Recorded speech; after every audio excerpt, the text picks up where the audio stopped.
এনেধৰণে কামবিলাক কৰি থকাৰ কাৰণে বিভিন্ন দল সংগঠনৰ লগত সদায় মই ওতঃপ্ৰোতভাৱে মই জড়িত হৈ থাকোঁ।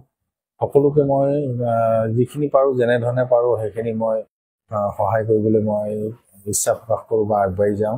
এনেধৰণে সামাজিকভাৱে মই জড়িত হৈ থকাটো মোৰ তাৰমানে মানসিকতাটোৱে মোৰ তেনেধৰণৰ।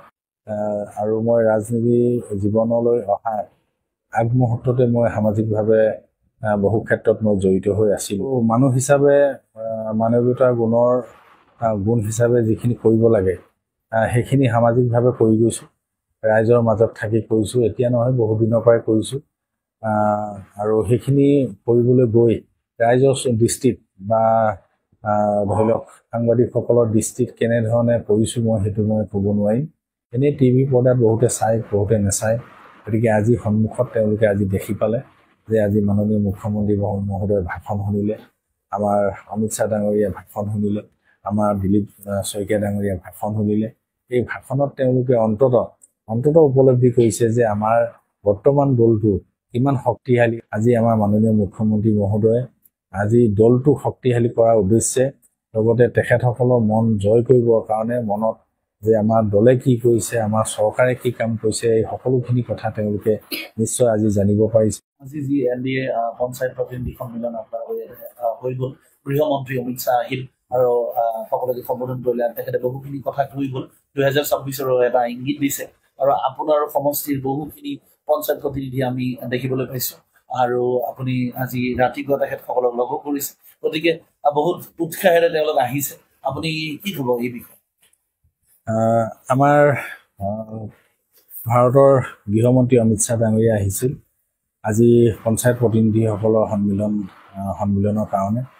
আজি এই সন্মিলনত আমাৰ সমগ্ৰ অসমৰ যিমানবিলাক পঞ্চায়ত আমাৰ জিকিছিলোঁ বা আমি জয়ী হৈছিলোঁ, সকলো ৱাৰ্ডেই হওক বা আঞ্চলিক পঞ্চায়তেই হওক বা জিলা পৰিষদেই হওক, সকলো প্ৰতিনিধিক ইয়ালৈ নিমন্ত্ৰণ কৰিছিল আমাৰ চৰকাৰে।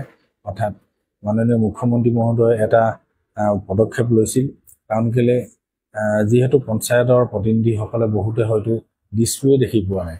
আজি নিৰ্বাচিত হৈ পিনে তেওঁলোকে আজি মুকলি মনেৰে আজি এই দিছপুৰত আহি আজি ৰাজধানীত আহি তেওঁলোকে অন্ততঃ আজি যিখন প্ৰতিনিধি সন্মিলন হ'ল, এই প্ৰতিনিধি সন্মিলনত আজি অজস্ৰজনক দেখি আজি কিমান সংখ্যক মানুহ আজি আমাৰ সদস্য বা সদস্যাই আজি নিৰ্বাচিত হ'ল বা জয়ী হ'ল, যে তেওঁলোকে স্বতঃস্ফূৰ্তভাৱে আজি দেখি পালে।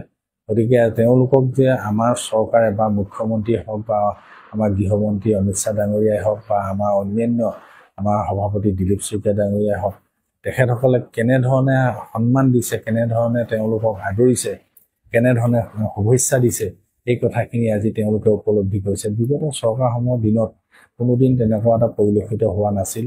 কোনোবা জয়ী হোৱা বা বিজয়ী হৈ অহা কোনো প্ৰতিনিধিক নিমন্ত্ৰণ কৰি আনি এনেধৰণে বিগত চৰকাৰসমূহে কোনো ধৰণৰ আদৰণি জনোৱা বা কোনো ধৰণৰ শুভেচ্ছা জনোৱা, ইয়াত আনি তেওঁলোকক এসাঁজ ভাত খোৱা কোনো কথাই ভবা নাছিল। আজি আমাৰ মাননীয় মুখ্যমন্ত্ৰী মহোদয়ে আজি দলটো শক্তিশালী কৰাৰ উদ্দেশ্যে লগতে তেখেতসকলৰ মন জয় কৰিবৰ কাৰণে মনত যে আমাৰ দলে কি কৰিছে, আমাৰ চৰকাৰে কি কাম কৰিছে, এই সকলোখিনি কথা তেওঁলোকে নিশ্চয় আজি জানিব পাৰিছে। এনেই টিভি পৰ্দাত বহুতে চায়, বহুতে নাচায়। গতিকে আজি সন্মুখত তেওঁলোকে আজি দেখি পালে যে আজি মাননীয় মুখ্যমন্ত্ৰী মহোদয়ে ভাষণ শুনিলে, আমাৰ অমিত শ্বাহ ডাঙৰীয়াই ভাষণ শুনিলে, আমাৰ দিলীপ শইকীয়া ডাঙৰীয়াই ভাষণ শুনিলে।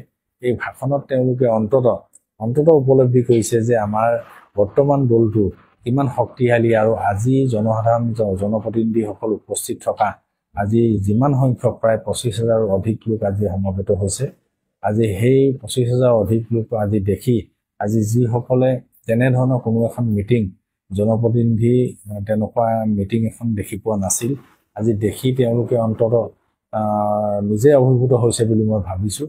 আৰু আমাৰ মুখ্যমন্ত্ৰীয়ে হওক, আমাৰ ভাৰতৰ গৃহমন্ত্ৰী অমিত শ্বাহ ডাঙৰীয়া হওক, আমাৰ প্ৰাক্তন মুখ্যমন্ত্ৰী সৰ্বানন্দ সোণোৱালেই হওক বা আমাৰ সভাপতি মহোদয়ে হওক, তেখেতসকলৰ উদাত্ত ভাষণ নিশ্চয় শুনিলে আমাৰ জাতিটো, আমাৰ ৰাজ্যখনক, আমাৰ দেশখনক কেনেধৰণে সুৰক্ষিত কৰি ৰাখিবলৈ সক্ষম হৈছে আৰু কেনেধৰণে চেষ্টা কৰিছে।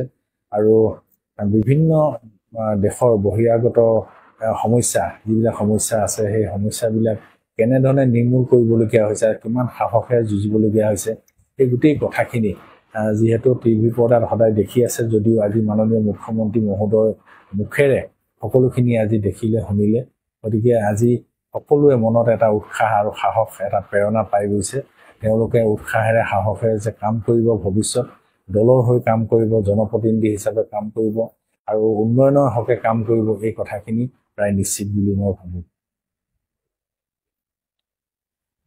বিভিন্ন সময়ত আপোনাৰ সামাজিক মাধ্যমতো দেখা পোৱা যায় যে আপোনাৰ সমষ্টিৰ লোকসকলৰ মাজতে নিবিড় সম্পৰ্ক আছে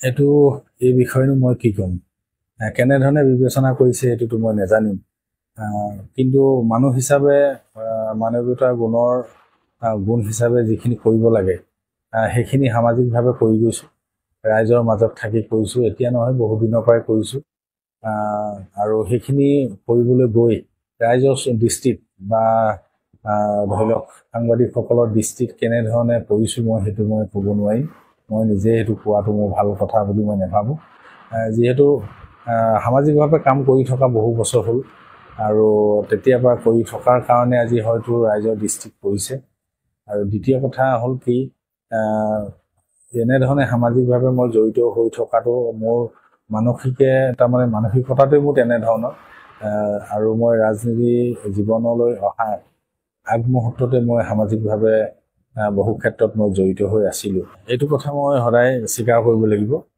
যে তেনেধৰণে কামবিলাক কৰি থকাৰ কাৰণে বিভিন্ন দল সংগঠনৰ লগত সদায় মই ওতঃপ্ৰোতভাৱে মই জড়িত হৈ থাকোঁ সকলোকে মই যিখিনি পাৰোঁ যেনেধৰণে পাৰোঁ সেইখিনি মই সহায় কৰিবলৈ মই ইচ্ছা প্ৰকাশ কৰোঁ বা আগবাঢ়ি যাওঁ আৰু সেইকাৰণে প্ৰত্যেকটো সংগঠনেই বা প্ৰত্যেকটো দল বা ৰাইজেই আজি মোৰ ওচৰলৈ আহে Stay informed, stay ahead. News NE 365